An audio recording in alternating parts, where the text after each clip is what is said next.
Howdy and welcome to the MrMaple Show. Y'all, we're bringing you an employee highlight on a top 5 Japanese maples.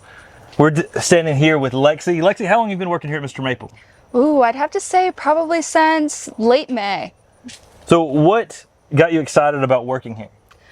Gosh, well, first off, all the varieties that you have to offer. I mean, 1,200 varieties, that's wild. And secondly, how you guys graft everything, and it's just incredible, the things that you guys do. Now, Lexi was a horticulture major at Blue Ridge Community College. So where did your passion for horticulture come from? You know, I grew up in Chicago suburbs. I saw a lot of monoculture farming out there, and I really got into sustainability, and I wanted to make a difference. And I was trying to figure out how I could do that, and you know, horticulture was kind of the way. It's what my passion really came about to. I love art, but I love plants even more. I moved here about 2020, and I've absolutely just fallen in love with the mountains. They're just gorgeous. It really is a place that whenever you come here, people fall in love with. A lot of old horticulturalists actually, even if they live somewhere else, retire and move here. I mean, we had the old Augie Kerr places nearby. Creech from the National Arboretum, his original place was nearby. So many horticulturalists say, hey, I'm moving to Western North Carolina because they just love the climate and they love the diversity of the flora that we have here. Yeah. So let's get into it. When it comes to Japanese maples, you know, MrMaple, we've got a ton of them. So you see a lot on a daily basis. Mm-hmm. What's your number 5 Japanese maple? Ooh, I'd have to say the Orangeola. I really enjoy the lace leaf and weeping aspect of this tree. It's beautiful. Yeah, Orangeola is a classic selection. It was one of those trees that until recently, you know, wasn't so popular. Now it's one of the most popular trees in the nursery trade. And it has that orange-red new growth over top of maroon with that, and then matures to like a green-red. So you keep having all these different shades of red across it all throughout the season. To me, it looks amazing in the springtime, but in the summer months when you get the multitude of shades of red, it's probably at its peak. And it's a tree that's heat tolerant, but the weeping habit is different than many of the other lace leaves. A lot of the weeping lace leaves have this arching out habit. Orangeola will often have a straight drooping habit, similar to something like Ryusin. So it's one of the most cascading selections of any of the weeping Japanese maples. That means it's great for containers, hanging baskets. It's a fun tree that you can shape and play with in the landscape and garden. And it goes to a bright orange red in the fall. To me, it's a red lace leaf that is really special because it keeps changing. So what's your number 4 Japanese maple? Ooh, I'd have to say Shishigashira. Yes, the Shishigashira, the lion's head Japanese maple. What do you like about it? I love the shape of the leaves, how curly they are. Kind of reminds me of kale, and I think it's a lot of fun. It is one of those trees that is just different and stands out. And when you see it, the texture it gives in the landscape, it's very heat tolerant. It's easy for people to grow. It's a tree that has a darker green color than many other Japanese maples. So even the color contrast is awesome, not just the texture that the foliage provides with the crumpled leaves. It's a classic Japanese maple from the 1700s. It's one of the oldest Japanese maples on record. And Shishi is a mythological lion in Japanese literature.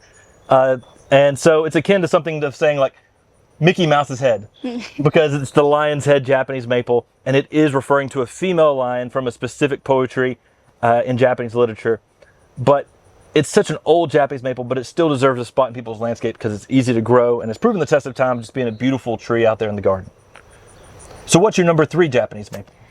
I would have to say Shaina, and I love the translation of that name as well. I believe it translates to beautiful, right? It does. Yeah. It does. It's a gorgeous tree, and I love the new leaf growth, just being like that bright pink in the reds. It's gorgeous.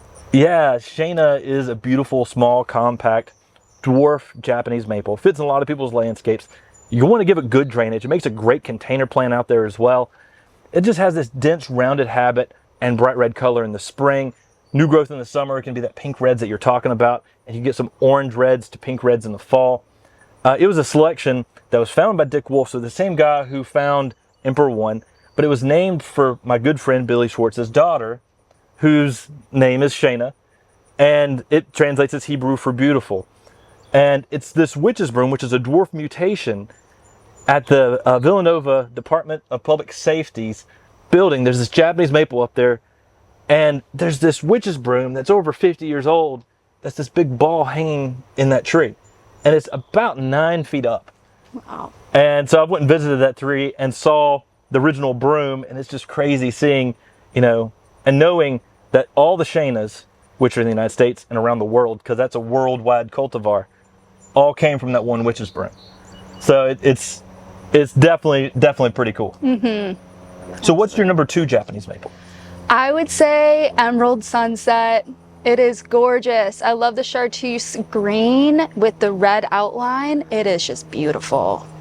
Yeah, Emerald Sunset is a selection by our friends at Nishiki Nursery in Australia.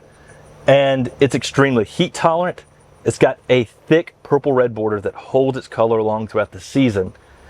It can handle more sun than many of the other types that have that purple nailed border to it. And it holds that long throughout the season, that purple nail. And that just gives this dynamic contrast between that chartreuse and the purple nail around the edge. It's truly a delight in the garden, and it's easy to grow.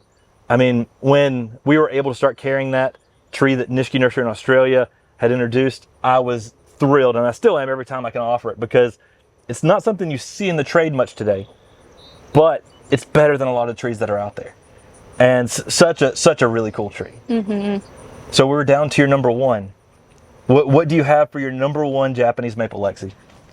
Allian. It's gorgeous. I love the calico leaves. I love the white. I love the pink. It is just gorgeous. Allian is amazing. Allian. I mean, that tree is a selection by Talon Buckholtz. And really, it was introduced at Buckholtz Nursery, but it was really a selection by Allian himself. Allian was a guy who worked at Buckholtz Nursery, and Talon always has these things called the rising stars. And they're seedlings that Talon has around the nursery that he was just evaluating and went to look further. And he told his employees, go out and look through the seedlings, see what you can find. And Allian brought back to him what became Allian. And Talon named it for him. And it's just got this pink and white variegation. Pink in the spring, then going to white. That is just some of the most variegation I've seen on any Japanese maple. And I remember when I got my first Allian from Talon, he mailed it in the mail and said, guys, this tree is something special. And Matt and I opened the box and our mind was just blown. We're like, look how white this tree is. I mean, it was so cool to get a gift like that from Talon, and then being able to start producing that and having that here at MrMaple. Allian is one of those trees that is just really special. One, for Talon, because he really liked Allian. Allian, he said, was a good, strong worker. But on top of that, it's a tree that just adds a new dynamic out there in the landscape. Now, because Allian is so variegated, you're going to need to give it some protection from the hot afternoon sun in most climates.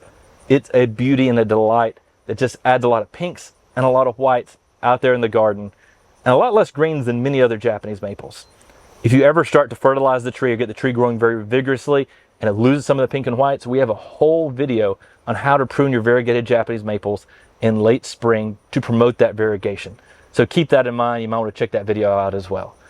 Y'all, that was Lexi's top 5 Japanese maples. Lexi, thanks for jumping in today. We really appreciate it. Lexi works hard here every day to pot up trees for you, to get shipping out. And so it's cool for y'all to see some of the people behind the scenes that are working hard to get trees to you. We really appreciate y'all jumping in today. Take care, God bless, and have a great day.